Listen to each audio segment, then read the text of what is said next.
coronavirus sparring.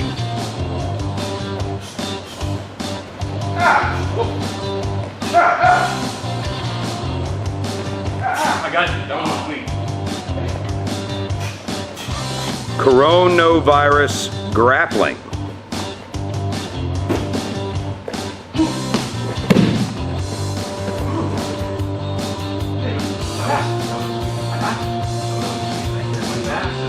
Hey guys, this is Master Shill, Coach Steve.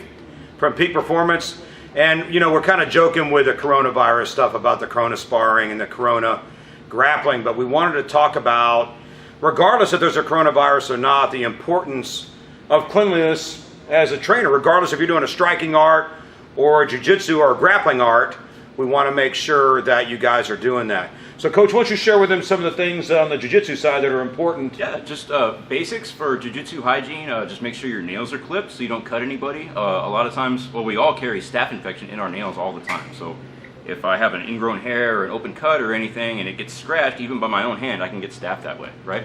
So make sure your nails, fingernails and toenails are clipped for sure. Make sure your gi is clean. Make sure that when you do get out of class, you don't throw your gi into a pile in the corner of the room and just let it fester like that, because it will get gross and it will grow bacteria on it.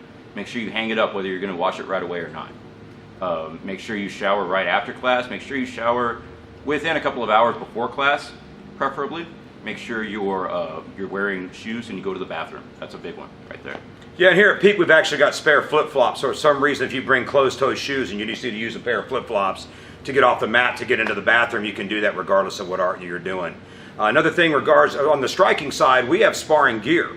So, and a lot of times I'll see people just take it and throw it back in their bag when they're done. It's sweaty, it's hot, and that's where bacteria and that kind of stuff grows. So we want to make sure that we are cleaning that gear on a regular basis. Just like on the jiu-jitsu side, clean your uniform. Cut your nails, wash your hands, wash your face. Brush your teeth. Brush your teeth. Forgot about Oh that one. yeah, That's absolutely. a huge one. Nobody wants to roll with a guy with bad breath. And we- flossing. Flossing goes a long way too. Yeah, so just make sure and just have good hygiene. If you, for some reason, you know or you suspect or you think you may have anything, staph, ringworm, anything of that nature, you know, don't get on the mat and train. You can come watch class and, you know, learn, but don't get on the mat and train regardless of what martial art you're doing. You know, we've been lucky. We've been open 23 years and we've never had staph or ringworm or impetigo or anything of that nature, and we really want to keep it that way. Absolutely. It's really super important. So if there's any questions about that, let us know. Ask a question. If you're ever concerned about anything, you know, let one of the instructors know. And so that's this version of what would you do for this week here at Peak. Coach, you want to add anything? That's all I got, guys. I can't wait to have you on the mats, and let's all stay clean and healthy this year. All right, look forward to seeing you guys soon. This is Master Shill, Coach Steven, signing off.